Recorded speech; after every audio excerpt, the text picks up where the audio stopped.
Hello there. Welcome to my chat. Oh, my knee.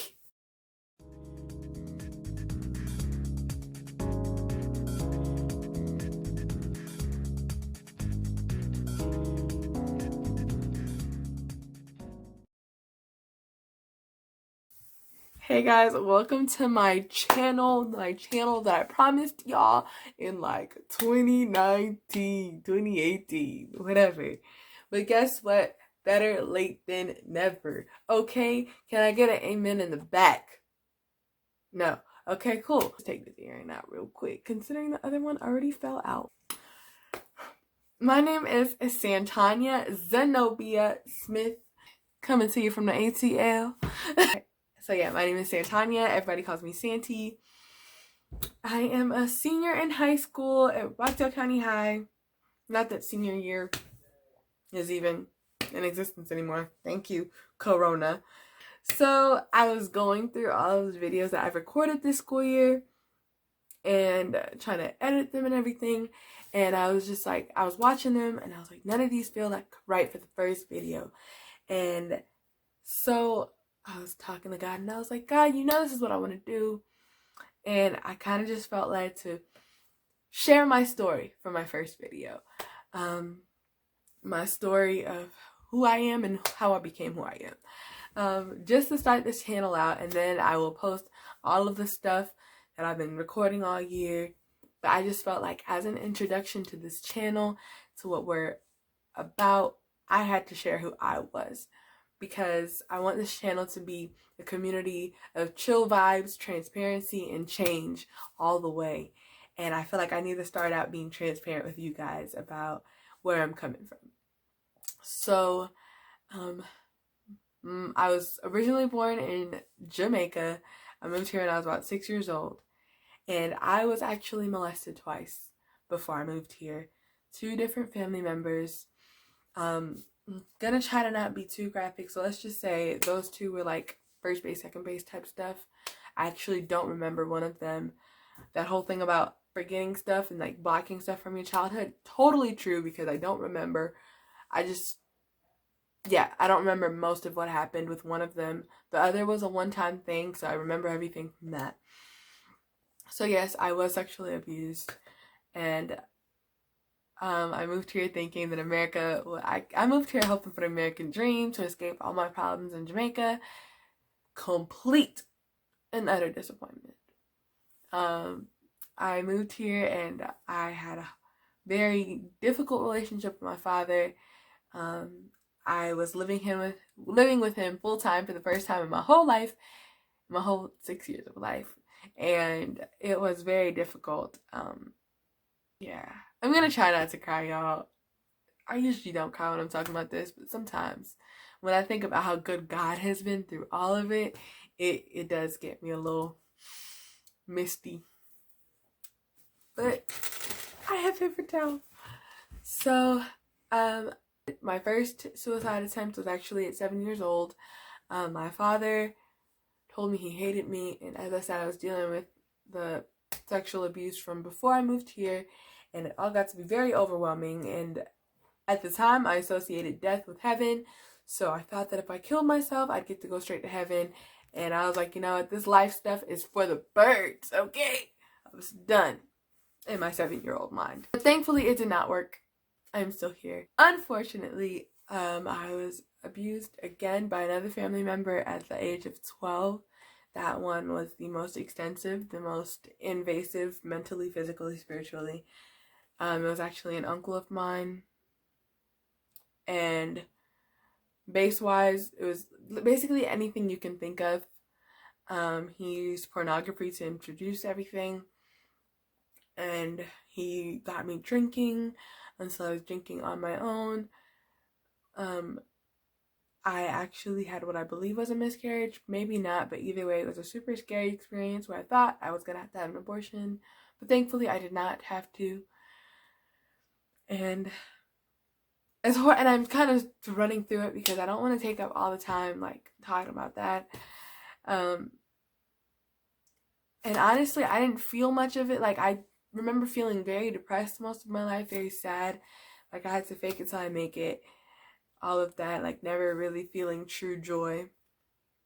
And it wasn't until I told my parents at 14, so about a year later, when I was in the 8th grade, that I started to feel everything. And when I say every feeling that I had ignored for the last 13, 14 years hit me like a ton of bricks, okay? And it was actually in that season, believe it or not, that my relationship with God grew. Even though it didn't feel like it was growing at the time, because all I was doing was yelling and cussing and screaming at God and questioning God, that is when I had a true relationship with Him. Because I'd gone through stages before where I thought I was Muslim, or I was like, I don't have a religion, I was atheist. I'd gone through so many religious phases. And it was not until at 14, 15 years old that, unbeknownst to me, I was developing a relationship with God. And that is when I learned that it is better to be angry with God than to be completely impassive about His existence. Because instead of ignoring God and shutting Him out, I went to Him with my anger and my questions. And it was then that I learned that anger is a feeling. It is a feeling. And you know, when you have a feeling between two people, it's called a relationship. That is a relationship. And so that actually is where my relationship with God started. Like, I grew up in church, but that's where my personal relationship started, because I was like, God, I need answers. Because you told me that you have a plan and a purpose for my life, and it's a plan to prosper me and not to whatever. And I was just like, look, God, I get it. We all have to go through something. I was reasonable when I was yelling with Him too. I was like, God, I get it. We all have to go through something. But I was just like, this feels like overkill. The crazy daddy, the angry mom, the bad family dynamics, 3 instances of sexual abuse, three people. One wasn't enough. I'm sorry, let me calm down. I was upset with God. I was upset with life. And that's when I began cutting. And I continued drinking, and the drinking kind of got out of control. And at that point, honestly, 8th grade, I was doing anything and everything to hurt myself, because I just couldn't do it. I was trying to find a way to manage and get back to that place of ignoring all my feelings and just doing what I gotta do. And it wasn't working. I tried burning myself. I tried throwing up all the time until I just stopped eating, because I felt like I wasn't worthy of food.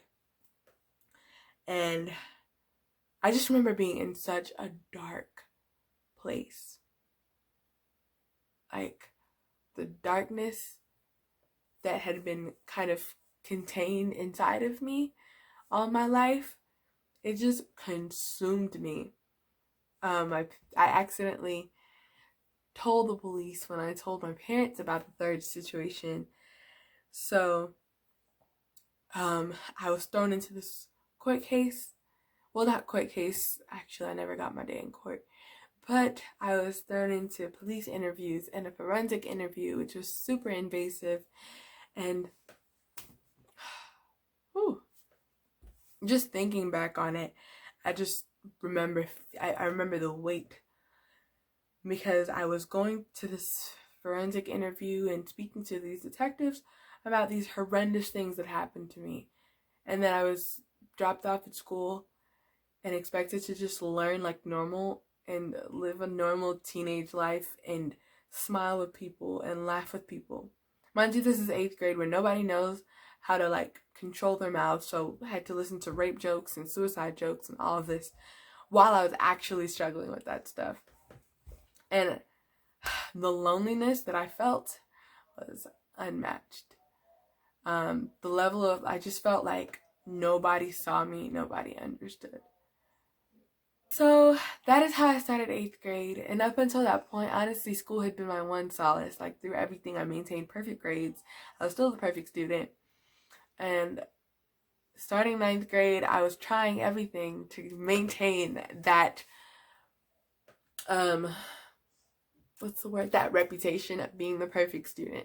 Because I felt like if there was anything I could control, it was school. So I tried everything to block out the pain like I usually did, and nothing was working. And actually, towards the end of 8th grade, I ended up in the hospital for the first time, I was put on an involuntary psychiatric hold. And if you live in the state of Georgia, it's called a 1013. So I was put in the hospital. What was supposed to be a 3-day hold turned into 7 days. And that is where I got my official diagnosis of PTSD and major depressive disorder. I spent a good year denying that I had any of it. I started taking medication. I was trying to be compliant even though I didn't think I needed it. But I was just like, let me do what these people say.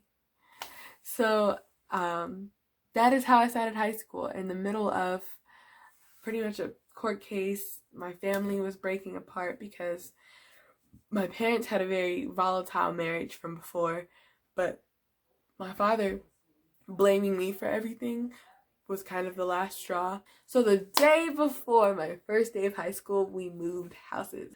So that is how I started high school. And it was then that I got completely overwhelmed because I actually started at a magnet school. Mind you, I was super smart. I like to think that I am still super smart.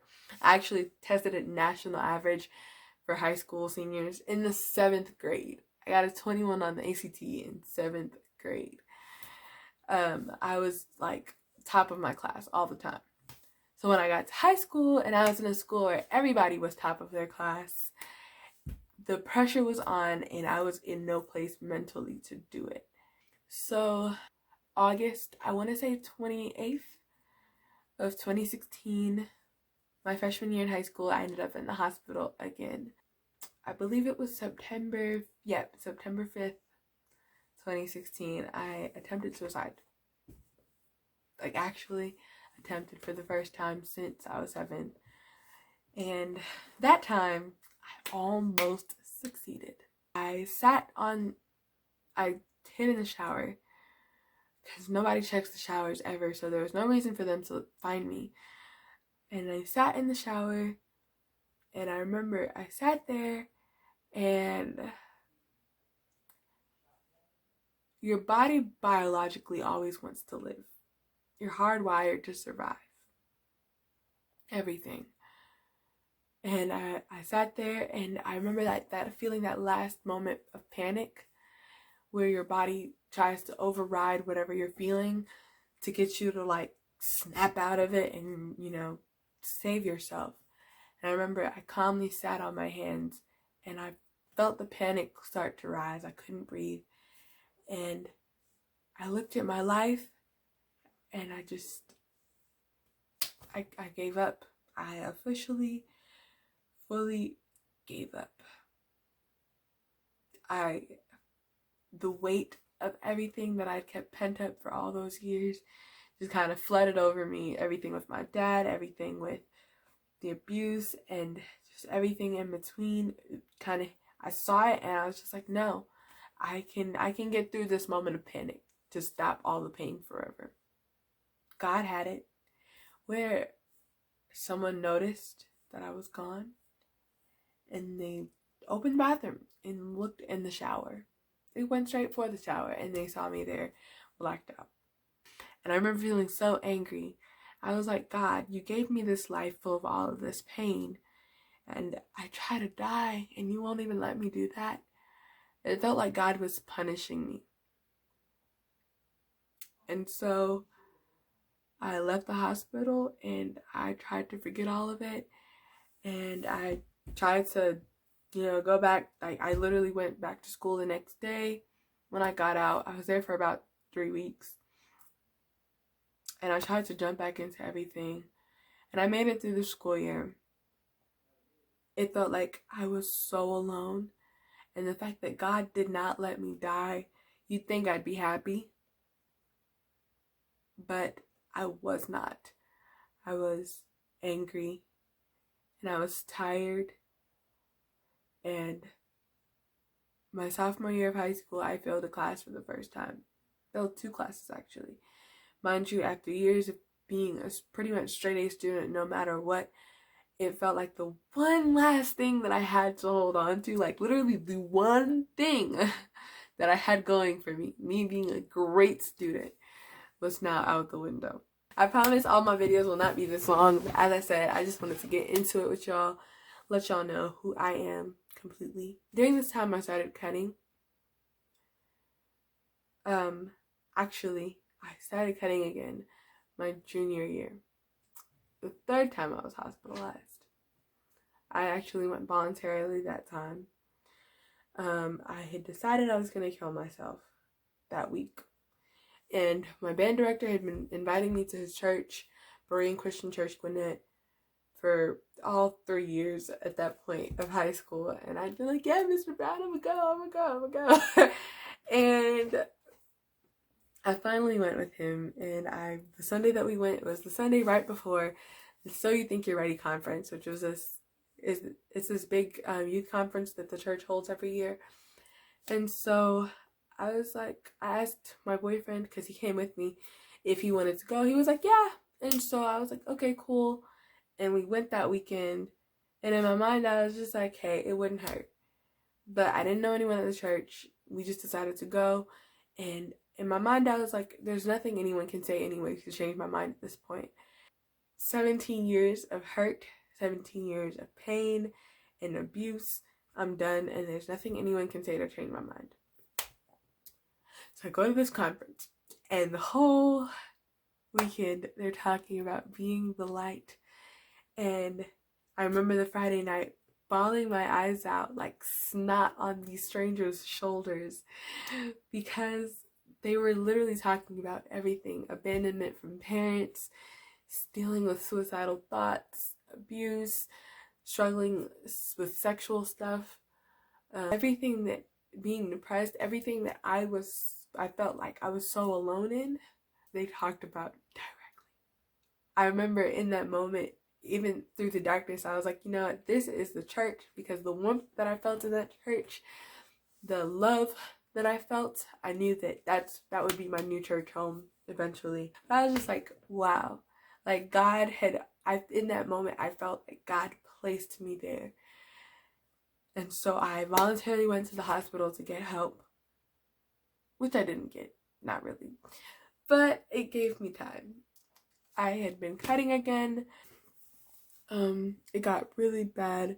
You can still see most of, I don't know if you guys can see that, but you can still see most of the scars. Looking back, there are just moments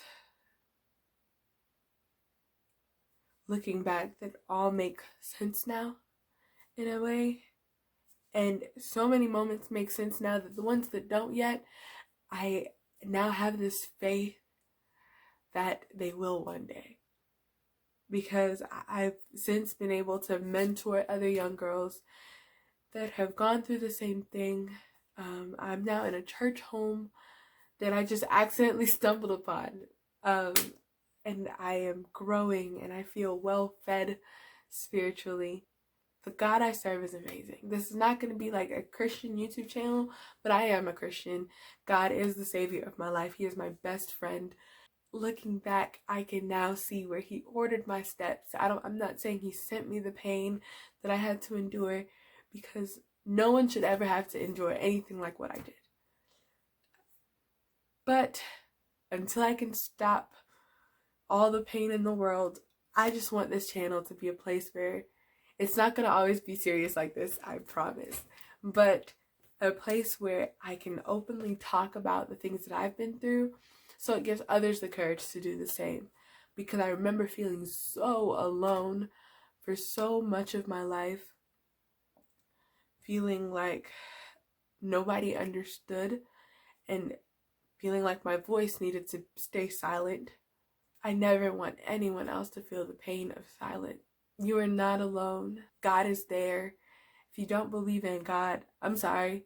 I usually try to be very conducive to non-believers, but when it comes to this, I cannot separate it from God, because it is only through God that I've made it this far. So you guys will see me worship. You guys will hear me talk about God like he's just like my best friend from school, because to me he is. My relationship with him is very personal. I take it very seriously because I have seen him work in my life, and I have seen him work in lives around me. And in my 18, actually I'm 18, my 18 years of living, he has proved himself to be true. So that is me, that is my story. Years of sexual abuse and physical abuse and some domestic violence and parental issues, which caused self-esteem and which led to self-harm and substance abuse. I'm sitting here, and I can tell you that it is because of God that I am still here, that it is possible to be okay, that there is light inside the tunnel because you are the light. Again, I just want this channel to be a community of chill vibe, transparency, and change. I want us to grow together. Feel free to comment. So yeah, that is my, I said that already. That is me, that is who I am. As I said, this is not gonna be a whole preachy channel.